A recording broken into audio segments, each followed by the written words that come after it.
फरक पडलाय हे त्या ताईच्या तोंडूनच ऐकावं तुम्ही. ताई तुझं नाव सांग. गौरी राहुल मस्के. आणि तुला हे मी कशासाठी अमृत ज्यूस दिलं होतं? पांढरे चट्टे. पांढरे चट्टे. आणि पांढरे चट्टे तुझ्या दोन्ही पायावर होते का एका पायावर होतं? दोन्ही पायावर होतं. मग तिची मम्मीच सांगेल की तिच्यापेक्षा तिची मम्मी बोलू शकते की किती तिला फरक पडलाय ते. ताई तुम्ही सांगा की तिला किती फरक पडलाय? आम्ही हे ज्यूस चालू केल्यापासून तिला जवळजवळ 50% फरक पडलाय.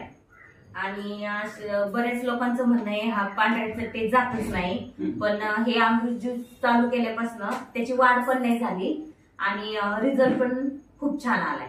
म्हणजे एका पायावरचं उजव्या पायावरचं तर पूर्ण गेलेले आणि डाव्या पायावर आहे ते प्रमाण कमी कमी होत चाललंय. ठीक आहे नाही?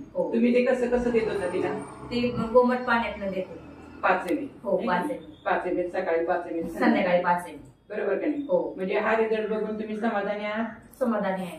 मग तुम्ही हा आणि मला वाटतं हे सगळ्यांनी अमृत ज्यूस घेऊन बघावं. या शक्यतो बरेच लोक म्हणते पांढऱ्या पोडवर किंवा पांढऱ्या आजारावर याला काही औषध नाही, पण मी 100% सांगू शकते. डॉक्टरांनी तुम्हाला तसं सांगितलं हो की औषध नाही, पण तरी पण आपल्या रिलायन्स कंपनीचं अमृत ज्यूस तुम्ही वापरलं तुमच्या कन्येला छान रिझल्ट आलेला आहे.